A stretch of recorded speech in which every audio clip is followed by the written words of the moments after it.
വിശാലമായ സന്നാഹത്തോടുകൂടി 25 മന്ത്രിമാരെ വെച്ച് പാവപ്പെട്ട ഞങ്ങളുടെ പൈസ എടുത്ത് ഞങ്ങളുടെ ക്ഷേമനിധി ഫണ്ടിൽ എടുത്ത് മറിച്ച് ഇപ്പൊ സ്വർഗീയ യാത്ര ചെയ്യുക. ഈ യാത്ര എന്ന് അവസാനിക്കും. ഈ യാത്ര ഇതുകൊണ്ട് അവസാനിക്കും. ഞങ്ങളുടെ എല്ലാ ബ്രാക്കുകളും കണ്ണുനീരും ദൈവം തമ്പുരാൻ കണ്ടോണ്ടിരിക്കുക. എല്ലാത്തിനും വിലവില്ല. സപ്പളക്കോയി കാലമില്ല, മാവരി ചോറിലില്ല, തെങ്ങുമില്ല. കൊള്ള വില കൊടുത്താണ് സാധനം കടയിൽ നിന്ന് മേടിക്കുന്നത്. വരുമാനമില്ല, അന്വേഷിക്കാൻ ആരുമില്ല. ഈ 1500 രൂപ പെൻഷൻ കിട്ടിയാണ് ഞാൻ ജീവിക്കുന്നത്.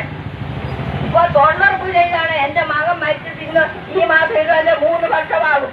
8 വർഷം ഡയാലിസിസ് ചെയ്ത് ആശുപത്രി മുഴുവൻ നടന്ന് കടം കയറിയിരിക്കുകയാണ്. ഞാൻ തൊഴിലുറപ്പ് ചെയ്താണ് അതിന്റെ കുറേശ്ശെ കടം വീട്ടുന്നത്. 2000, 5000, 3000 ഒക്കെ കൊടുത്ത്. അങ്ങനെയാണ് ഞങ്ങളുടെ ജീവിതം. മുഖ്യമന്ത്രി ആഘാതിച്ച് നടക്കുക. ഇയാൾ മനുഷ്യനാണോ? കണ്ണു കാണുന്നുണ്ടോ? ആരുടെ കാശ് കൊണ്ട് നടക്കുന്നു?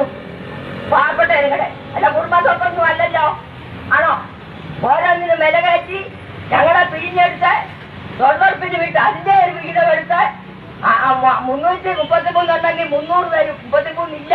അല്ല 330 3 ഇല്ല. ഇങ്ങനെയൊക്കെയാണ് ജനങ്ങളെ സഹായിക്കുന്നത്. ഇതാണ് ഒരു മന്ത്രി. നമസ്കാരം, ന്യൂസ് കാർഡിലേക്ക് സ്വാഗതം. കഴിഞ്ഞ 5 മാസമായിട്ട് ക്ഷേമ പെൻഷൻ മുടങ്ങിയിരിക്കുകയാണ്.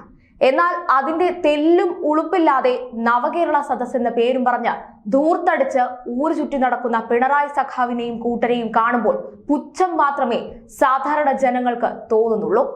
എന്നാൽ പെൻഷൻ മുടങ്ങി എന്ന പേരും പറഞ്ഞ് ഇവിടുത്തെ സാധാരണക്കാർ വെറുതെ ഇരിക്കാനൊന്നും പോകുന്നില്ല. കാരണം ജീവിതം വഴിമുട്ടിച്ച സർക്കാരിനെതിരെ മറിയക്കുട്ടി ഇപ്പോൾ ഹൈക്കോടതിയിൽ പോയിരിക്കുകയാണ്. 5 മാസമായി വിധവാ പെൻഷൻ മുടങ്ങിക്കിടക്കുന്നത് ചോദ്യം ചെയ്താണ് ഹർജി നൽകിയിരിക്കുന്നത്. പെൻഷൻ ലഭിക്കാത്തതിനാൽ മരുന്നുൾപ്പെടെ മുടങ്ങിയെന്ന് മറിയക്കുട്ടി ഹർജിയിൽ പറയുന്നു.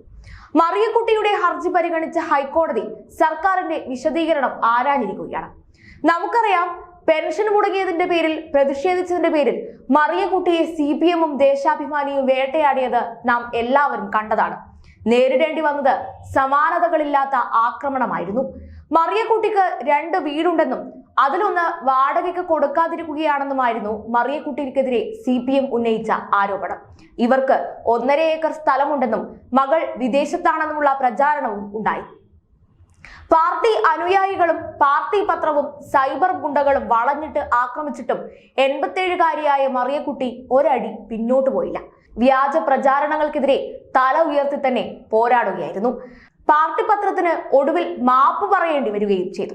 എന്നാൽ ആ മാപ്പ് സ്വീകരിക്കാൻ മറിയക്കുട്ടി തയ്യാറല്ല. മാപ്പങ്ങ് കോടതിയിൽ പറഞ്ഞാൽ മതിയെന്നാണ് അടിമാലി 200 ഏക്കർ പൊന്നൂരത്തുംപാറ വീട്ടിൽ മറിയക്കുട്ടിയുടെ നിലപാട്. 5 മാസമായി ക്ഷേമ പെൻഷൻ കിട്ടിയിട്ട് മരുന്ന് പോലും വാങ്ങാൻ പറ്റാതെ ജീവിതം വഴിമുട്ടിയപ്പോഴാണ് ഞാനും കൂട്ടുകാരി അന്ന ഔസേഫും പിച്ചച്ചട്ടിയുമായി തെരുവിലിറങ്ങിയത്. അതിന്റെ പേരിലാണ് CPM-ന്റെ ആക്രമണം. എന്നാൽ മറിയക്കുട്ടി 1 ഇഞ്ച് പോലും പിന്നോട്ട് പോയില്ല. എന്നാൽ പെൻഷന്റെ കാര്യത്തിൽ മാത്രമാണ് സർക്കാർ ജനങ്ങളെ ബുദ്ധിമുട്ടിക്കുന്നത് അല്ല എന്നതാണ് വാസ്തവം. വെള്ളക്കരം കുത്തനെ കൂടുന്നു. സപ്ലൈകോയ്ക്ക് കൊടുക്കാനുള്ള കുടിശ്ശിക കൊടുക്കാത്തതിന്റെ പേരിൽ സാധനങ്ങൾ ഇവിടുത്തെ ജനങ്ങൾക്ക് ലഭിക്കുന്നില്ല എന്നത് മറ്റൊരു യാഥാർത്ഥ്യം. കൂടാതെ ലഭ്യമായവയുടെ വില കൂട്ടാനും തീരുമാനമായി. കെട്ടിട നികുതിയാണെങ്കിൽ കുത്തനെ ഉയർത്തുകയും വസ്തുക്കരം കുത്തനെ ഉയർത്തിയതും സർക്കാർ ജനങ്ങളെ പിഴിയുകയാണ്. അതിന്റെ കൂട്ടത്തിലാണ് വൈദ്യുതി ചാർജ് കുത്തനെ കൂട്ടിയത്. ഇതൊന്നും പോരാത്തതിന് സർക്കാർ ജീവനക്കാർക്കും 30% ക്ഷാമബത്ത കുടിശ്ശികയുമുണ്ട്. വിവിധ ക്ഷേമനിധി ബോർഡിൽ നിന്നും അംഗങ്ങൾക്ക് കിട്ടാനുള്ള വിവാഹ ചികിത്സാ ധനസഹായങ്ങൾ കുടിശ്ശികയും പിന്നെ KSRTC ജീവനക്കാരുടെ ജീവിതം അതിനേക്കാൾ വലിയ ഗതികേടിലും. കർഷകർ കടബാധ്യത മൂലം ആത്മഹത്യ ചെയ്യുന്നതൊന്നും പിണറായി സർക്കാരിന്റെ മനസ്സലിയിക്കില്ല എന്നത് പകൽ പോലെ വ്യക്തമായിക്കൊണ്ടിരിക്കുകയാണ്. നമുക്കറിയാം, കേന്ദ്ര സർക്കാർ കൊള്ളയ്ക്ക് പുറമെയാണ് സംസ്ഥാന സർക്കാർ പെട്രോൾ ഡീസൽ നികുതിയിൽ നടത്തുന്ന കൊള്ള എന്നതും കൂടി ജനം മനസ്സിലാക്കണം. 90% മലയാളികളും കാരുണ്യ ഫാർമസിയെയാണ് സമീപിക്കുന്നത്. എന്നാൽ കാരുണ്യ ഫാർമസികളിൽ ഇപ്പോൾ ആവശ്യത്തിന് മരുന്നില്ല എന്നതും ജനത്തെ ബുദ്ധിമുട്ടിലാക്കുകയാണ്. സത്യത്തിൽ ഇത്തരത്തിലുള്ള തെമ്മാടിത്തരം മാത്രം കാണിക്കുന്ന ഭരണകൂടം കേരളത്തെ തുലയ്ക്കുകയാണ് എന്നത് നിസ്സംശയം പറയാം. അതിന്റെ കൂട്ടത്തിലാണ് ഖജനാവിൽ പണമില്ല എന്ന് പറഞ്ഞുകൊണ്ട് ഇങ്ങനെ ഒരു ധൂർത്ത് സദസ്സ് യാത്ര എന്നത് ഇവിടുത്തെ ജനം മനസ്സിലാക്കി കഴിഞ്ഞു. ഇവിടെയുള്ള ജനങ്ങളെ കൊള്ളയടിച്ചുകൊണ്ടുള്ള യാത്രയാണിതെന്നാണ് വാസ്തവം. എന്നിരുന്നാലും മറിയക്കുട്ടിയുടെ പെൻഷൻ വിഷയത്തിൽ അടിമാലി പഞ്ചായത്തിനോടും ഹൈക്കോടതി വിശദീകരണം തേടിയിട്ടുണ്ട്. ഡിസംബർ 21-ന് കോടതി വീണ്ടും ഹർജി പരിഗണിക്കും.